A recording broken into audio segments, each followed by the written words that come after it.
C'est bon, c'est connerie quand même. Let's go. Je suis youtubeur, je dis let's go. C'est parti. On y va. On part sur quoi? Je craque.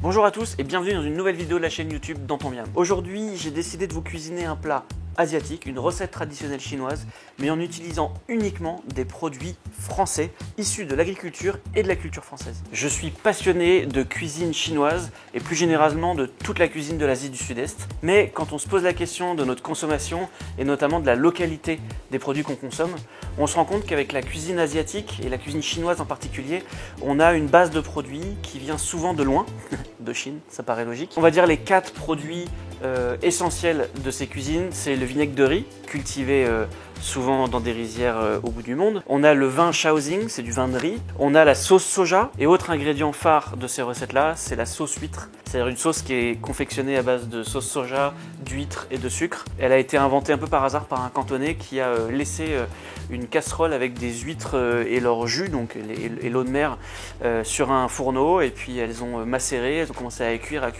à brunir, à foncer. Et quand il est revenu, il est tombé là-dessus, il a enlevé du feu, il l'a goûté et c'était hyper bon. Il a rajouté un peu de sucre, de la sauce soja et il a inventé la sauce huître. Voilà, c'est un peu la sauce huître, c'est un peu notre tatin à nous, je dirais finalement. Je vais donc vous préparer une recette traditionnelle chinoise qui est le poulet aigre doux à l'ananas. Alors c'est une recette traditionnelle chinoise, mais qui a surtout été rendue célèbre par des chefs taïwanais et chinois, notamment la diaspora chinoise à New York. C'est comme ça que nous, en Occident, on connaît aussi bien ce plat. Je vais donc essayer de retrouver le goût et la texture. Dans cette recette, il y a un dernier ingrédient qui pose problème parce qu'il voyage beaucoup, c'est l'ananas. Ça a été pour moi le plus compliqué pour essayer de le remplacer par un produit français. L'ananas est un produit qui a des fibres, qui se tient bien à la cuisson, qui a un goût hyper particulier. Je suis parti sur un kaki. Le kaki qui est produit dans le sud-ouest de la France, à la frontière avec l'Espagne. Un produit magnifique qui j'espère va donner autant de plaisir que l'ananas. Je commence donc par singer le vin de riz Shaoxing, qui pour moi est le plus simple.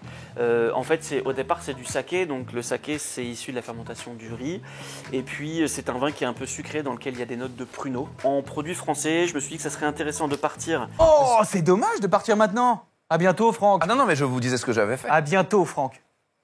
Sur quelque chose de légèrement vinaigré, qui est un vinaigre de vin rosé. Je vais en mettre pas trop, c'est juste pour retrouver le goût acide. Ensuite, un vin blanc sec, c'est un vin du Pays d'Oc, un vin de cuisine, ne vous inquiétez pas, je ne massacre pas un grand cru. Et puis, pour la sucrosité, je suis parti sur un jus de raisin. Autre ingrédient que je vais chercher à singer maintenant, c'est le vinaigre de riz. Et la petite particularité du vinaigre de riz, c'est qu'il y a une certaine sucrosité qu'on ne trouve pas forcément dans le vinaigre de vin. Du coup, je vais ajouter un petit peu de miel. C'est un miel d'acacia qui vient du Jura.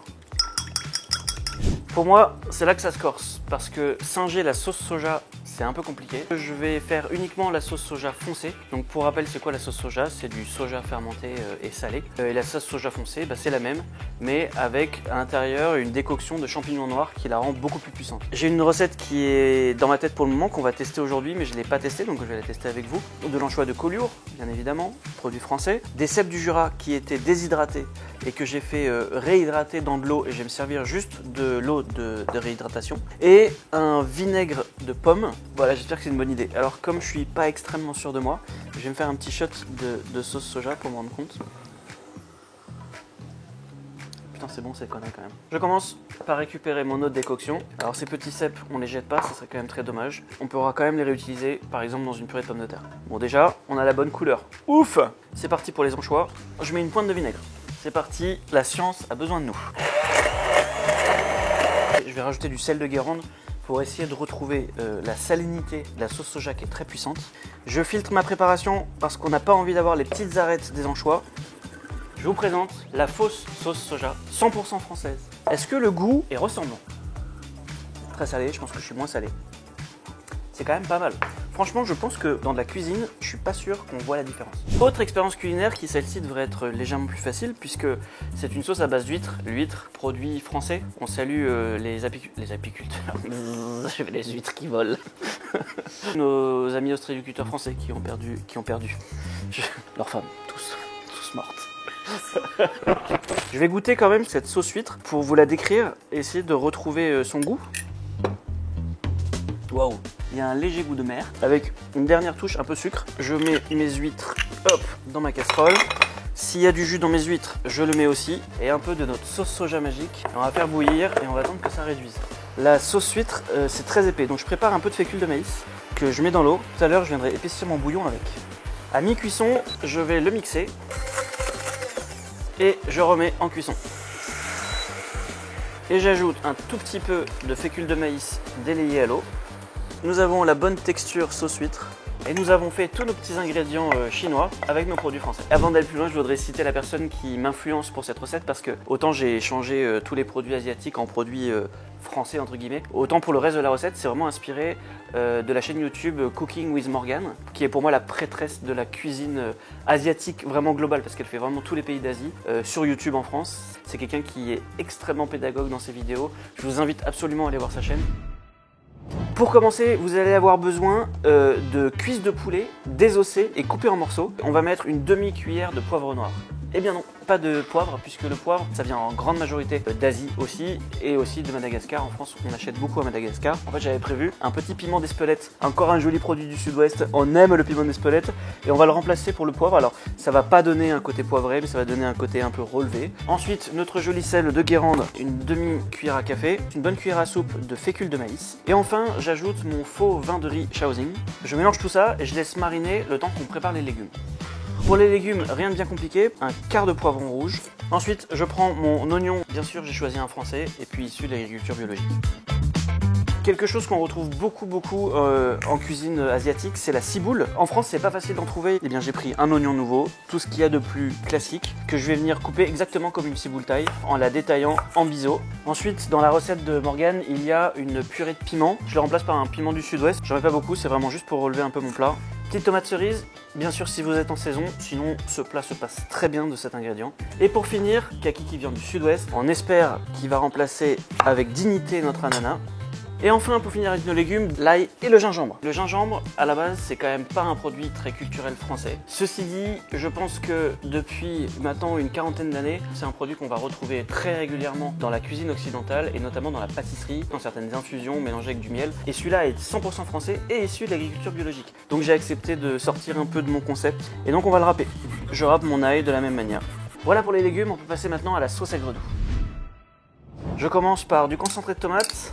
Mon petit piment français, piment d'Espelette. Pour le côté sucré, notre petit miel d'acacia qui vient du Jura. 10 centilitres de bouillon de poulet. J'ajoute la fausse sauce soja aux anchois de Collioure. Et enfin, notre sauce huître, 2 cuillères à café. Et voilà ma sauce aigre douce. Je vais aussi préparer un peu de fécule de maïs que je vais diluer dans l'eau. Ça nous permettra d'épaissir la sauce au dernier moment. Et maintenant, on passe aux cuissons. La viande est marinée et juste avant de la faire cuire, je rajoute un blanc d'œuf. Et je fais chauffer une huile de friture. Française, c'est du colza. Et on ferait frire un à un nos morceaux de poulet marinés. Oh, c'est bon.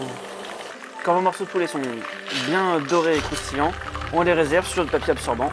On remet un peu d'huile dans notre wok et on vient y mettre l'ail et le gingembre. Quand ça commence à dorer légèrement, j'ajoute mes oignons, j'ajoute les poivrons, la sauce aigre douce avec les faux ingrédients chinois et on laisse mijoter 2-3 minutes. Faut que ça compote légèrement. J'ajoute ensuite ma viande et pour que ma sauce soit bien épaisse, j'ajoute 2 cuillères de fécule de maïs diluée dans l'eau. Mes tomates cerises, mon kaki qui remplace l'ananas et enfin le verre des oignons nouveaux. Mon plat est prêt, j'ai plus qu'à dresser.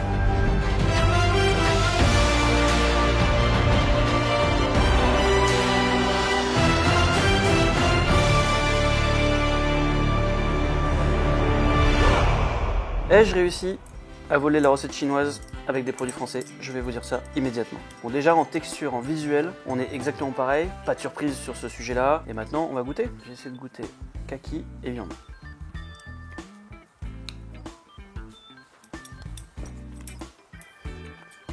La sauce, elle est quasiment identique. Il y a un peu moins de salinité. On a moins ce côté aigre, hein. Notamment, je pense qu'il doit venir de la sauce soja qui a quand même une forte teneur en sel et qui a un côté hyper vinaigré. Le reste, le goût, on a un côté un peu salin, un côté un peu maritime, je pense qu'on retrouve normalement dans la vraie sauce huître. Je pense que je l'ai retrouvé entre la sauce soja aux anchois et la sauce huître avec des vraies huîtres d'Oléron.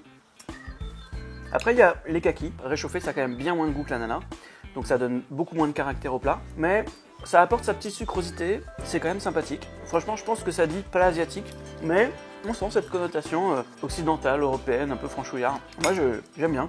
C'est une espèce une vraie fusion. Je suis vraiment content de savoir que si demain je décide de plus du tout consommer des produits qui viennent de loin, qui prennent l'avion ou qui arrivent dans des énormes cargos, je peux quand même retrouver ces plaisirs que je trouve dans la cuisine chinoise et d'Asie du Sud-Est plus généralement. En fait, on se passe les recettes et puis on les adapte avec les produits qui sont près de nous. Pas forcément besoin d'aller chercher les ingrédients au bout du monde. Merci beaucoup d'avoir regardé cette vidéo et j'espère à très bientôt sur la chaîne YouTube Dans ton Miam.